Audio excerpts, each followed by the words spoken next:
Happiness. It's the one thing we all want, but often find so hard to grasp. We search for it in our jobs, relationships, and sometimes even at the bottom of a tub of ice cream. But what if the secret to happiness isn't found in the latest self-help book or a motivational YouTube video? What if the answers were already discovered centuries ago by some of the greatest minds in history? Enter the ancient philosophers. These guys spent their days lounging around, debating life's biggest questions, while probably dodging the occasional flying sandal, and their insights are as relevant today as they were back then. From Socrates' habit of annoying everyone with relentless questions to Aristotle's obsession with virtue, these ancient wisdoms have stood the test of time. In today's video, we'll explore what these old-school philosophers can teach us about happiness. After all, if Socrates could find contentment while pestering his fellow Athenians with questions, maybe there's hope for us too. First up is Socrates. Socrates, the man who turned questioning into an art form, believed that the unexamined life wasn't worth living. He spent his days in the Athenian marketplace, engaging anyone who would listen, and many who wouldn't, in deep philosophical discussions.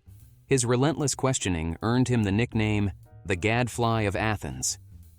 But what can this gadfly teach us about happiness?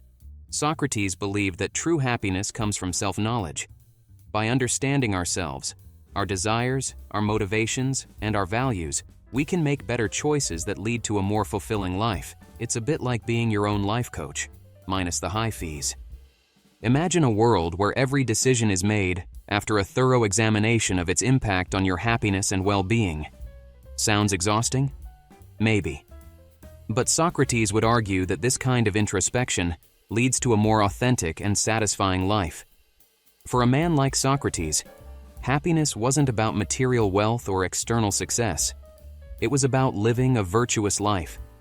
He believed that knowledge and virtue were interconnected. To know the good is to do the good. Next up is Plato. Socrates' most famous student, Plato, had his own ideas about happiness.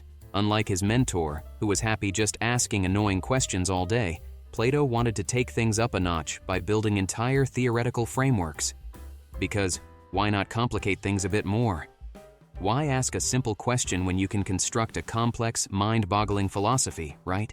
Plato's vision of happiness is closely tied to his theory of the forms and his idea of the philosopher king. Plato's famous allegory of the cave illustrates his belief that most people live in a state of ignorance, mistaking shadows for reality. True happiness, according to Plato, comes from escaping the cave and seeing the world as it truly is.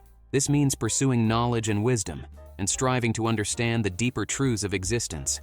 Plato also believed that the soul is divided into three parts: the rational, the spirited, and the appetitive. Happiness for Plato is achieved when these three parts are in harmony, with the rational part leading the way. It's like having a well-balanced team, where everyone knows their role and works together seamlessly. In Plato's ideal society, the philosopher king is the one who rules, guided by wisdom and a deep understanding of the forms. While most of us aren't destined to become philosopher kings, we can still strive to lead our own lives with wisdom and a sense of higher purpose. Aristotle, another student of Plato, decided that happiness, or eudaimonia as he called it, was all about living a life of virtue. But don't worry, Aristotle's version of virtue doesn't require you to don a superhero cape and fight crime, though that would be pretty cool. Instead, it's about finding a balance and living in accordance with reason. Aristotle believed in the golden mean, the idea that virtue lies between two extremes. For example, courage is a virtue that lies between recklessness and cowardice. According to Aristotle, happiness comes from using our reason to guide our actions. This might sound like a drag. I mean, who wants to be reasonable all the time? But Aristotle argued that it's through reason that we achieve our highest potential. Think of it as leveling up in a video game, but instead of better armor, you get a more fulfilling life. Aristotle also believed that friendships and community are essential to happiness, and not just any friendships. He was all about those deep, meaningful connections. So, while your 5,000 social media followers might not impress Aristotle, a few close relationships where you actually know each other's favorite pizza toppings would. Epictetus often gets a bad rap as the ancient philosopher who endorsed hedonism, but that's a bit of an oversimplification.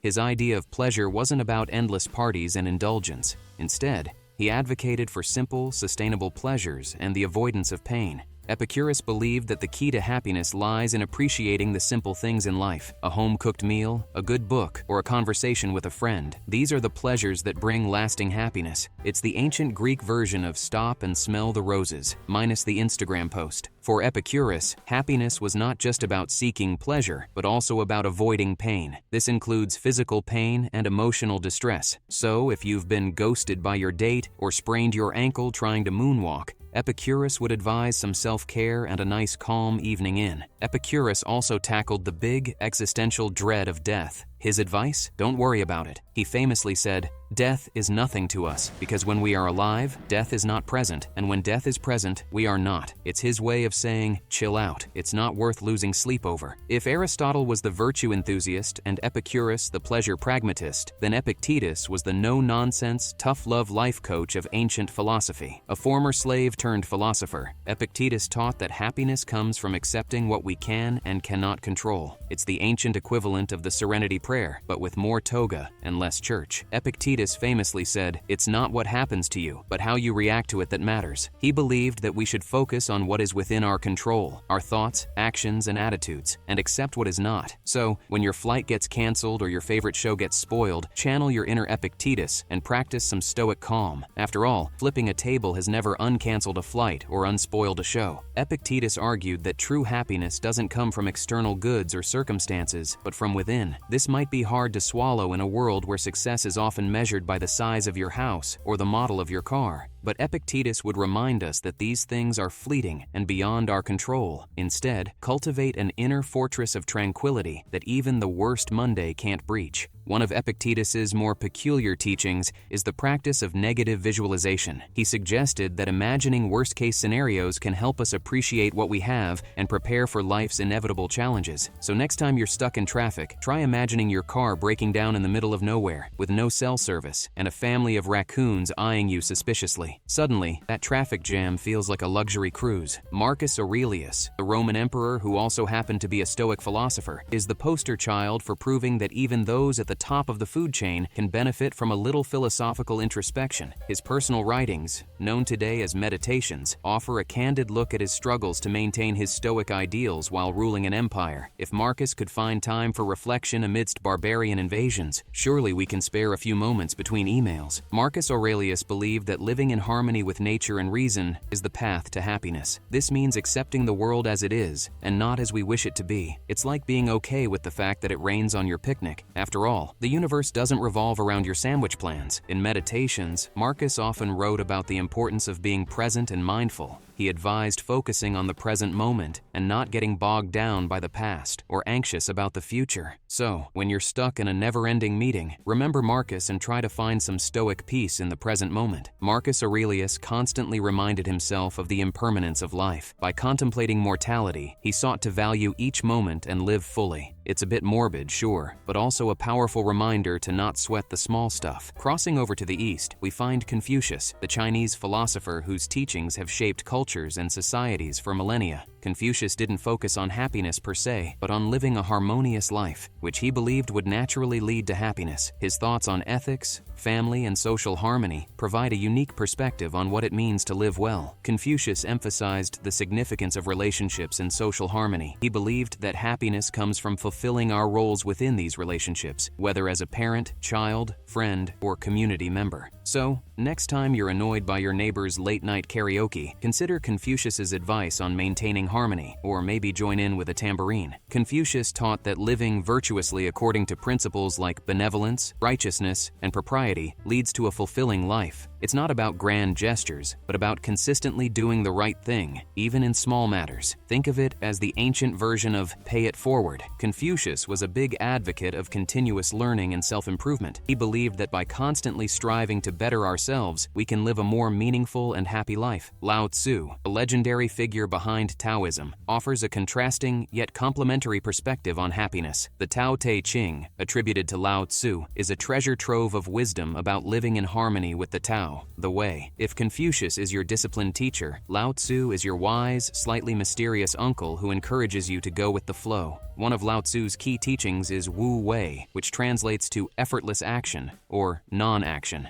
This doesn't mean being lazy or inactive, but rather aligning yourself with the natural flow of life and acting in harmony with it. Picture yourself in a river. Instead of fighting the current, you let it carry you. So, next time you're stressing over a situation, consider the Wu Wei approach. Sometimes, the best action is no action. Lao Tzu preached the virtues of simplicity and contentment. He believed that desiring less and appreciating more leads to true happiness. In a world where we're constantly bombarded with advertisements telling us we need more, Lao Tzu's advice is refreshingly minimalist. So, before you add that latest gadget to your cart, ask yourself, do I really need this? Or is this just another overpriced piece of future clutter? The Tao Te Ching is filled with paradoxes that challenge conventional thinking. Lao Tzu embraced the idea that opposites are interconnected and that balance is achieved through the harmony of these opposites. It's like understanding that joy and sorrow are two sides of the same coin. Embracing these paradoxes can help us navigate life's complexities with a bit more grace and a lot less frustration. So, here's the deal. If toga-wearing philosophers who didn't have Wi-Fi or ice cream could figure out happiness, we definitely have a shot. Next time you're raging in traffic, think like Socrates and question if it's worth the stress. When you're envying Instagram likes, remember Epictetus and savor the simple joys.